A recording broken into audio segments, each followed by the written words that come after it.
देखो, आज जो हमें रेशियो डिस्कस करना है ना, वो एक रेशियो है जिसको हम कहते हैं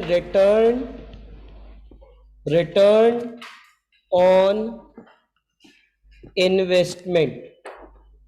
return on investment.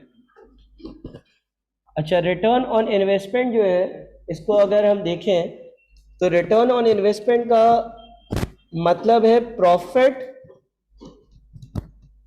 Over investment, profit divided by investment into 100%।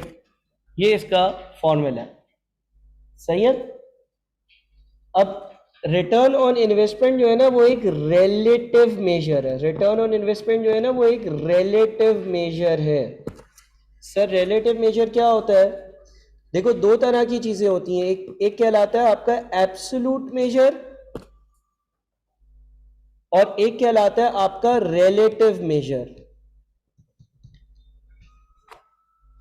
Absolute major क्या होता है? मिसाल के तौर पर लेट से तुम्हारे पास दो बिजनेस अपॉर्चुनिटीज हैं, ए और बी। ए जो बिजनेस अपॉर्चुनिटी है ना, इससे जो तुम्हें प्रॉफिट हासिल होगा वो होगा 80 रुपए का। और बी जो इन्वेस्टमेंट अपॉर्चुनिटी है, बी जो बिजनेस अपॉर्चुनिटी है, उसमें तुम 60 रुपीज कमाओगे। तुम्हारे सामने दो बिजनेस अपॉर्चुनिटीज हैं, एक है ए और एक है बी। ए का प्रॉफिट 80 रुपए है और बी का प्रॉफिट 60 रुपीज है। ए और बी, इन दोनों में से कौन सा काम करोगे? ए करोगे या बी करोगे? ए इसलिए करोगे क्योंकि उसका प्रॉफिट बी से ज्यादा है। ये कहलाता है आपका एब्सोल्यूट मेजर। यानी कि आपने सिर्फ ये देखा कि भाई प्रॉफिट ज्यादा है, इसलिए मैं क्या काम करूं। कुछ मेजर्स आपके एब्सोल्यूट मेजर्स होते हैं, सच एज प्रॉफिट। कुछ होते हैं आपके रिलेटिव मेजर्स। रिलेटिव मेजर्स का क्या मतलब है? अगर ज्यादा डिटेल में बात करी जाए तो लेट से ए आपको 80 का प्रॉफिट देगा, बी आपको 60 का प्रॉफिट देगा। लेकिन नंबर ऑफ आवर्स के हिसाब से अगर आपने लेट से ए काम करना है ना, तो आपको 4 घंटे लगाने पड़ेंगे, और अगर आपको बी काम करना है तो आपको 2 घंटे लगाने पड़ेंगे। तो इसका मतलब ये हो गया कि अगर मैं प्रॉफिट पर आवर कैलकुलेट करूं तो ए से मुझे 1 घंटे काम करने पे 20 रुपए का प्रॉफिट मिलता है, और बी पे 1 घंटे के पे काम करने पर 30 रुपए का प्रॉफिट मिलता है। यानी कि यहां पर मैंने प्रॉफिट को देखा in relation to my time invested. अब अगर कोई बंदा जो है वो अपने वक्त को बहुत ज़्यादा अहमियत देता है तो वो रिलेटिव मेजर देखेगा। वो बोलेगा कि ठीक है, ए में हम 80 रुपये कमाते हैं और बी में हम 60 कमाते हैं, हम ए के लिए जाएंगे। अगर कोई बंदा एब्सोल्यूट मेजर पे सोचता है वो तो ए सेलेक्ट करेगा, भाई ज़्यादा कमा रहा हो। अगर कोई बंदा ये सोचता है कि नहीं यार, मेरे वक्त की बहुत अहमियत है और अगर मैं वक्त के साथ इसका रेशियो निकालूं तो मेरे हिसाब से मैं बी करूँगा, इसलिए क्योंकि भाई मेरा वक्त मेरे लिए बहुत कीमती है। ए जो है उसमें 1 घंटा इन्वेस्ट करता हूँ तो 20 कमाता हूँ, लेकिन बी में 1 घंटा इन्वेस्ट करके मैं 30 रुपये कमा लेता हूँ, तो मैं बी को प्रेफर करूँगा। यानी कि यहाँ पर हमने रिलेटिव मेजर कैलकुलेट किया। ये जो profit over number of hours है, ये आपका एक रिलेटिव मेजर कहलाता है। यानी कि आपने एक चीज़ को in relation to something else देखकर अपना डिसीजन लिया। इसी तरह से जब हम रिटर्न ऑन इन्वेस्टमेंट के रेशो की बात करते हैं तो इसमें प्रॉफिट और इन्वेस्टमेंट का ताल्लुक नज़र आ रहा है। यानी कि ये जो हमारा रिटर्न ऑन इन्वेस्टमेंट है, ये एक रिलेटिव मेजर है।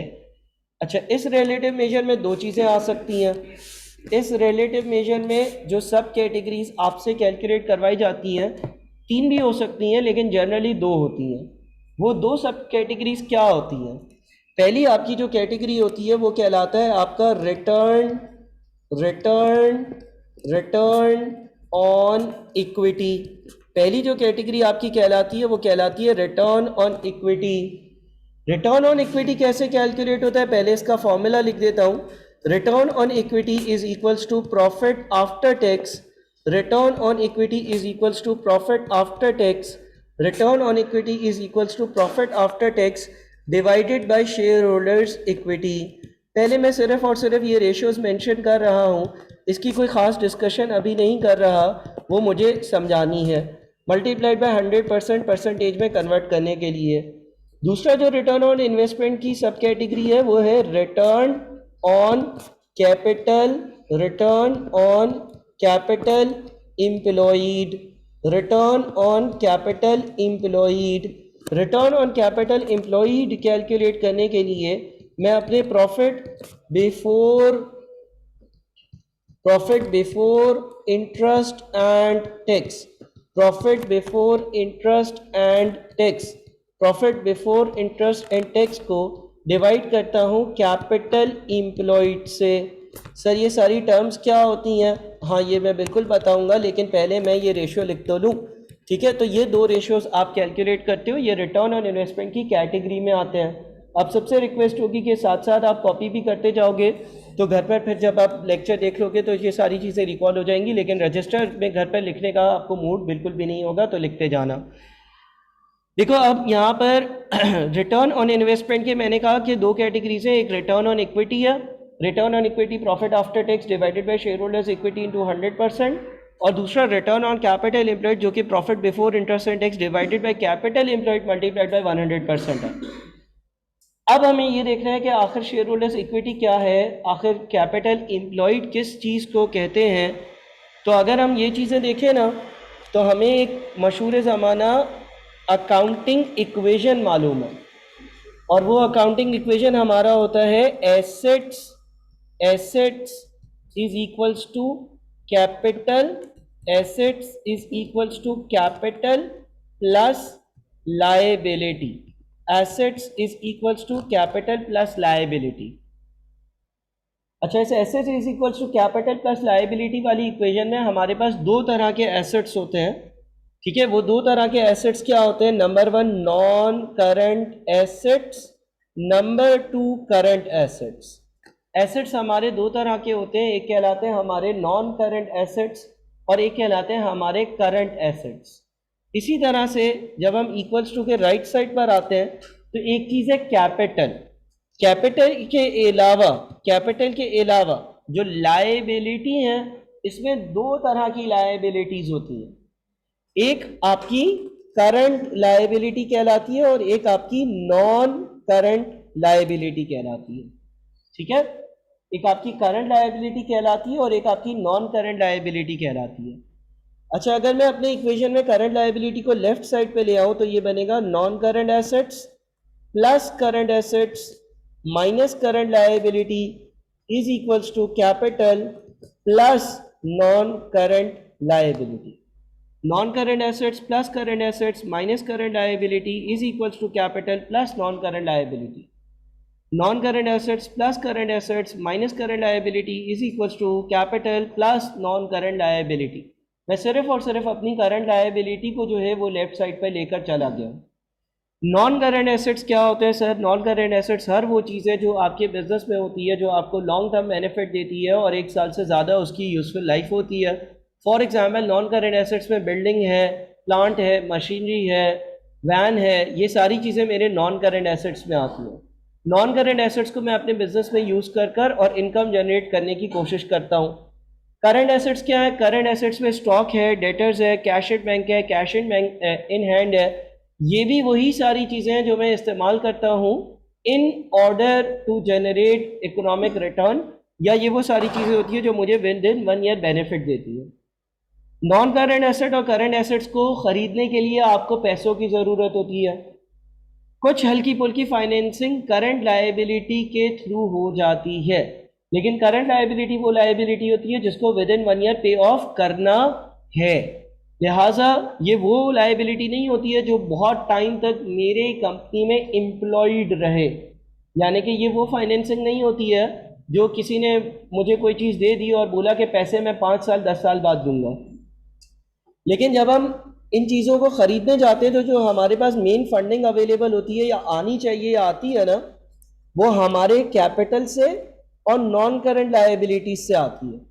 फॉर एग्जाम्पल मैं कोई बिजनेस कर रहा हूँ और उसके लिए मुझे जो है वो 5 करोड़ की एक बिल्डिंग की ज़रूरत है, तो या तो वो 5 में से 4 करोड़, 3 करोड़, 2 करोड़ या 5 के 5 करोड़ मैं खुद अपने घर से लेकर आऊँगा। उस सूरत में उसको मैं कहूँगा कैपिटल। या मैं उसके लिए किसी से लॉन्ग टर्म 5, 10, 15, 20 साल का टाइम पीरियड लूँगा, उधार लूँगा और उसको लौटाने की कोशिश करूँगा 5 या 10 या 15 साल में। उस केस में वो क्या कहलाएगा? वो कहलाएगा नॉन करेंट लायबिलिटी। इसका मतलब ये हो गया कि कैपिटल मेरी अपनी इन्वेस्टमेंट होती है, नॉन करेंट लायबिलिटी वो आउटसाइडर्स की इन्वेस्टमेंट होती है जो मेरे बिजनेस में 1 साल से ज़्यादा, 2 साल, 10 साल, 5 साल के लिए इन्वेस्टेड रहती है, जिससे मैं current assets, non current assets purchase कर कर अपना बिजनेस रन करता हूँ। ये जो कैपिटल और नॉन करंट लायबिलिटीज है, ये सारे वो फंड्स हैं जो मैंने या किसी और ने मेरे बिजनेस में इन्वेस्ट करे ताकि मैं बिजनेस रन कर सकूं। इसको हम कैपिटल एम्प्लॉयड कहते हैं। इसको हम कैपिटल एम्प्लॉयड कहते हैं। यानी कि कैपिटल एम्प्लॉयड में क्या क्या आता है? कैपिटल एम्प्लॉयड में ओनर का अपना कैपिटल आता है, कैपिटल एम्प्लॉयड में ओनर का अपना कैपिटल आता है, और नॉन करंट लायबिलिटीज आती हैं, यानी कि आउटसाइडर की इन्वेस्टमेंट्स आती हैं। तो सर इसका मतलब ये हुआ कैपिटल एम्प्लॉयड कैलकुलेट करने के 2 फॉर्मूले हैं, हम समझ गए? हाँ बिल्कुल 2 फॉर्मूले हैं। सर बता दें, नहीं समझे? 2 फॉर्मूले क्या है कैपिटल एम्प्लॉयड? एक तो कैपिटल और नॉन करंट लायबिलिटी का एडिशन होगा, और अगर कैपिटल एम्प्लॉयड कैपिटल और नॉन करंट लायबिलिटी का एडिशन होगा इक्वल्स टू के सीधे हाथ वाली चीज होगी, तो वो सीधे इक्वेशन के उल्टे हाथ वाली चीज से भी कैलकुलेट हो सकता है, यानी कि non current assets plus current assets minus current liabilities भी कैपिटल एम्प्लॉयड है, और capital plus non current liabilities भी कैपिटल एम्प्लॉयड है। यानी कि ये वो सारा पैसा है जो बिजनेस में इन्वेस्टेड होता है, जिससे मैं अपना बिजनेस करता हूँ। इसमें से कुछ पैसा मेरा अपना होता है, दैट इज कैपिटल, और कुछ पैसा ऐसा होता है जो मैंने लॉन्ग टर्म के लिए उधार लिया होता है, जो कि नॉन करंट लायबिलिटी है। अच्छा, कैपिटल को शेयर होल्डर्स इक्विटी भी कहा जाता है। कैपिटल को शेयर होल्डर्स इक्विटी भी कहा जाता है। जो आपके पास कैपिटल एम्प्लॉयड है, कैपिटल एम्प्लॉयड में 2 चीजें आ रही हैं। कैपिटल एम्प्लॉयड में 2 चीजें आ रही हैं। कैपिटल एम्प्लॉयड में 2 चीजें क्या आ रही हैं? कैपिटल एम्प्लॉयड में 2 चीजें आ रही हैं। एक तो आ रहा है आपका कैपिटल यानी कि ओनर की अपनी इन्वेस्टमेंट, जिसको हम लोग इक्विटी भी कहते हैं, और दूसरा क्या आ रहा है? दूसरा आपके पास जो है वो नॉन करंट लायबिलिटीज आ रही हैं, जिसको हम लॉन्ग टर्म लोन्स की भी कह सकते हैं कि सब्सिट्यूट वर्ड है, क्योंकि इसमें नॉन करंट लायबिलिटीज में क्या होगा? कोई भी लॉन्ग टर्म लोन होगा, जो लोन आपने 5 साल, 10 साल, 15 साल, 20 साल, 25 साल, 50 साल के लिए लिया होगा। ठीक है। अच्छा, अब जब हम दूसरी साइड पर प्रॉफिट एंड लॉस अकाउंट पर आते हैं, तो प्रॉफिट एंड लॉस अकाउंट में सबसे पहले हम सेल्स रेवेन्यू लिखा करते हैं। सेल्स रेवेन्यू में से कॉस्ट ऑफ गुड्स सोल्ड को माइनस करते हैं। जब हम सेल्स रेवेन्यू में से कॉस्ट ऑफ गुड्स सोल्ड को माइनस करते हैं तो जो बच जाता है उसको हम ग्रॉस प्रॉफिट कहते हैं। ग्रॉस प्रॉफिट में से हम सारे ऑपरेटिंग एक्सपेंसेस माइनस करते हैं।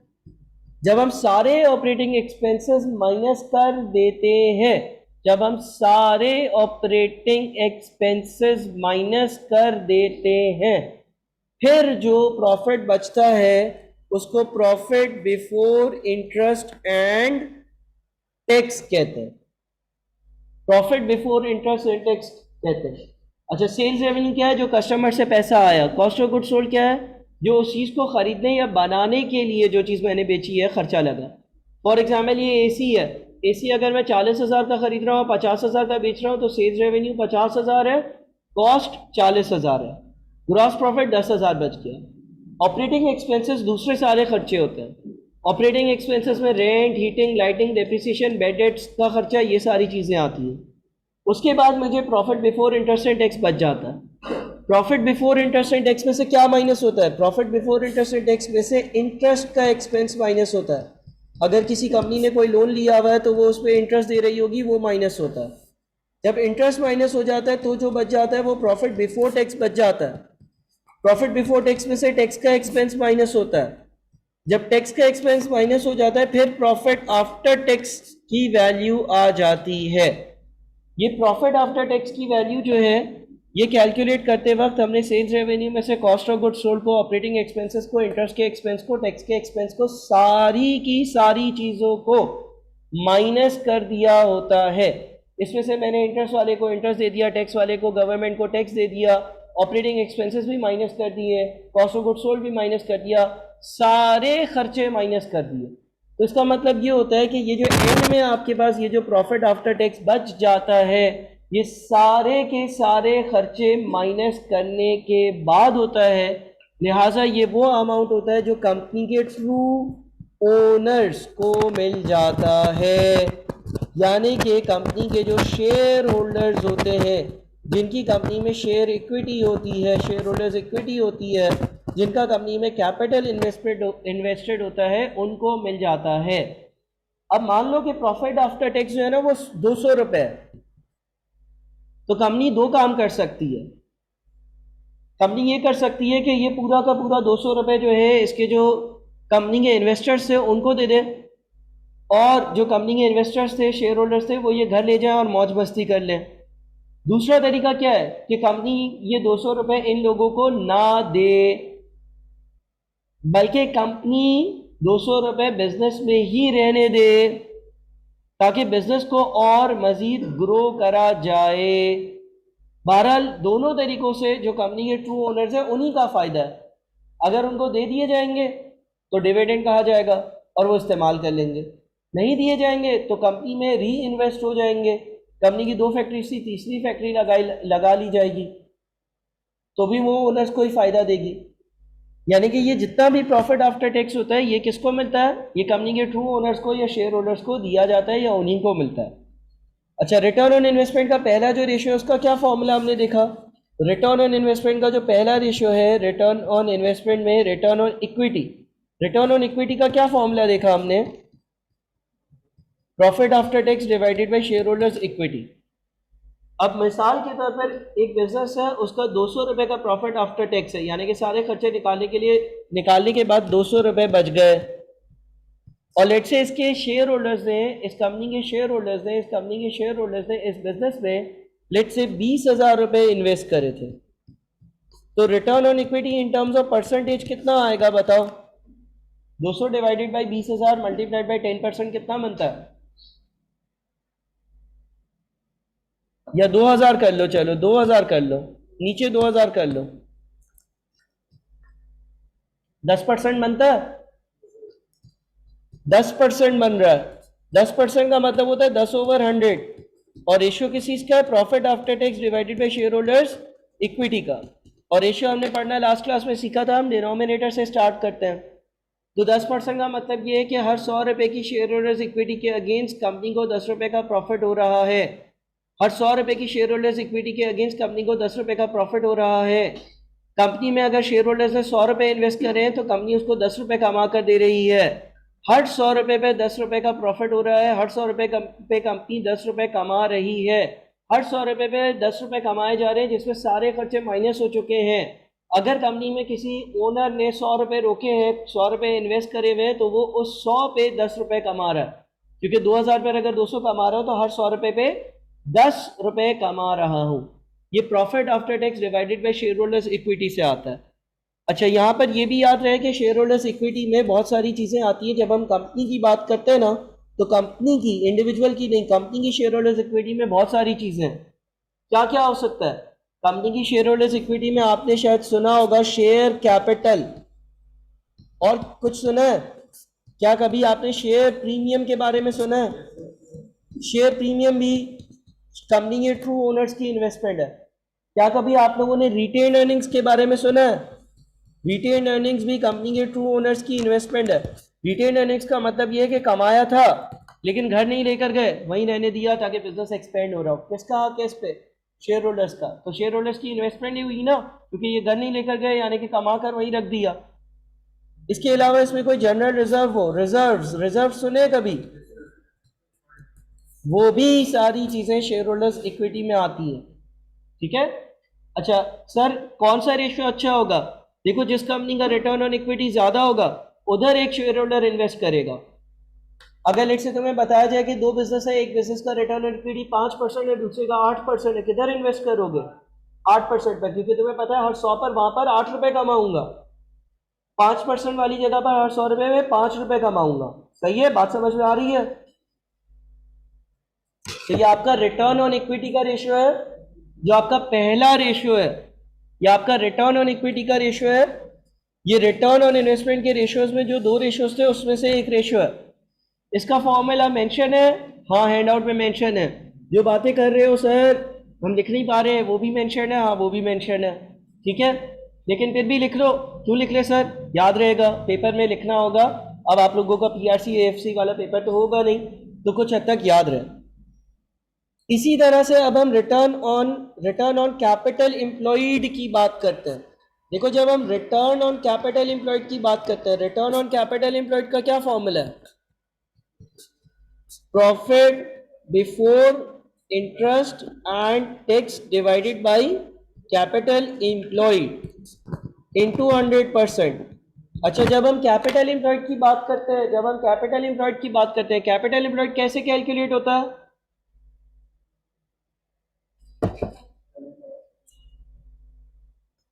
कैपिटल एम्प्लॉयड की जब हम बात करते हैं, तो कैपिटल एम्प्लॉयड में कैपिटल यानी कि शेयर होल्डर्स इक्विटी भी है और लॉन्ग टर्म लोन भी है, सही है। अच्छा लाइक से लाइक को मैच किया जाता है, इसका क्या मतलब है सर? देखो जब हम रिटर्न ऑन इक्विटी की बात कर रहे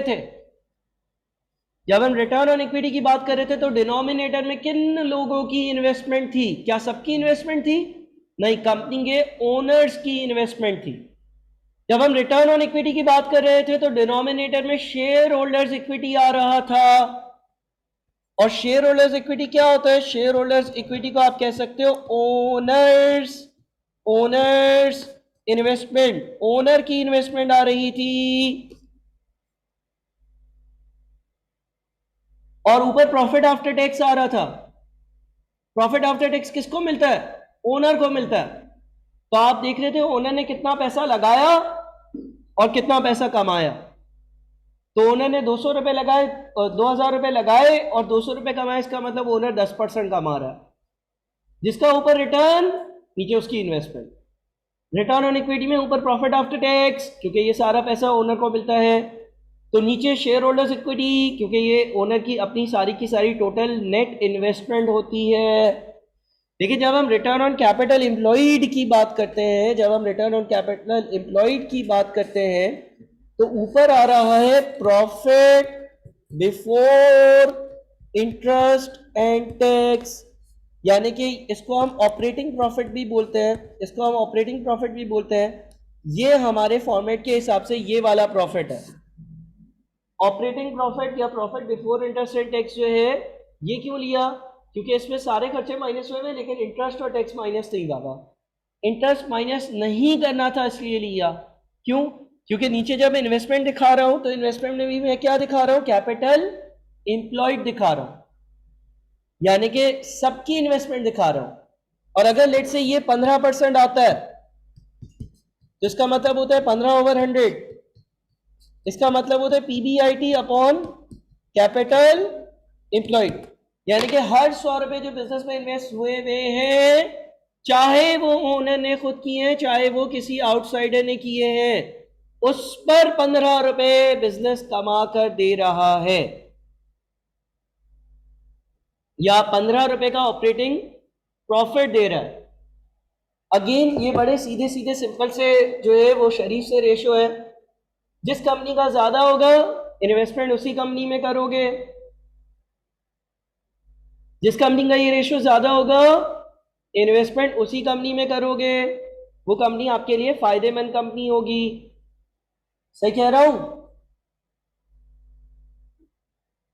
ठीक है, तो आप उस कंपनी में इन्वेस्टमेंट करोगे जिसका रिटर्न ऑन कैपिटल एम्प्लॉयड ज्यादा है, जिसका रिटर्न ऑन इक्विटी ज्यादा है, जो इन्वेस्टमेंट में ज्यादा कमा कर देता है, उस कंपनी को प्रेफर करा जाएगा। ठीक है। अच्छा, हमने जब क्रेडिटेड डेज और डेटर डेज और स्टॉक डेज डिस्कस किए थे तो एवरेज वाली बात डिस्कस की थी कि opening plus closing divided by 2, ऐसा हर हाइब्रिड रेशियो में होगा। और हाइब्रिड रेशियो क्या होगा? जिसकी एक अमाउंट पीएनएल से आए और एक अमाउंट बैलेंस शीट से आए। कभी भी कोई एक ऐसा रेशियो होगा जिसमें एक अमाउंट पीएनएल से और एक अमाउंट बैलेंस शीट से आएगी, तो बैलेंस शीट वाली अमाउंट का एवरेज लिया जाएगा। कभी भी कोई भी रेशियो ऐसा कैलकुलेट करूंगा जिसमें एक अमाउंट पीएनएल से और एक अमाउंट बैलेंस शीट से आएगी, तो बैलेंस शीट वाली अमाउंट का एवरेज लिया जाएगा। जिस तरह से क्रेडिटेड डेज में क्या था या डेटर डेज में क्या था, debtors divided by credit sales into 365 या 360। इसमें ये डेटर्स कहाँ से आते थे, बैलेंस शीट से आते थे। सेल कहाँ से आती थी, सेल फॉर द ईयर होती थी। तो अगर ऐसा होगा तो डेटर्स का क्या लेंगे हम, opening balance plus closing balance divided by 2 से लेकर एवरेज लेंगे। इसी तरह से रिटर्न ऑन इक्विटी और रिटर्न ऑन कैपिटल एम्प्लॉयड भी हाइब्रिड रेशियोज हैं। मिसाल के तौर पर अगर मैं रिटर्न ऑन इक्विटी की बात करता हूं तो रिटर्न ऑन इक्विटी का फॉर्मूला बताओ, profit after tax divided by shareholders equity. कौन सी चीज प्रॉफिट एंड लॉस अकाउंट से आएगी, पीएटी या profit after tax profit and loss account से, या स्टेटमेंट ऑफ कॉम्प्रिहेंसिव इनकम से आएगा। और क्या शेयर होल्डर्स इक्विटी कहां से आएगी, बैलेंस शीट। तो बैलेंस शीट वाली अमाउंट का क्या लेना है, एवरेज लेना है। ठीक है, अगर कभी भी किसी भी सवाल में कोई भी ऐसा रेशियो होगा जिसमें एक अमाउंट बैलेंस शीट से एक अमाउंट पीएनएल से होगी, तो बैलेंस शीट वाली अमाउंट का एवरेज लोगे। एवरेज का मतलब है opening plus closing divided by 2। सही है। रिटर्न ऑन इक्विटी, सही है। अब मैं यहां पर रिकॉर्डिंग ये वाली पॉज करता हूं और अपलोड करता हूं। आप लोग क्या करो, आप लोग जो है क्वेश्चन नंबर 2 ट्राई करो, 2 ट्राई करो।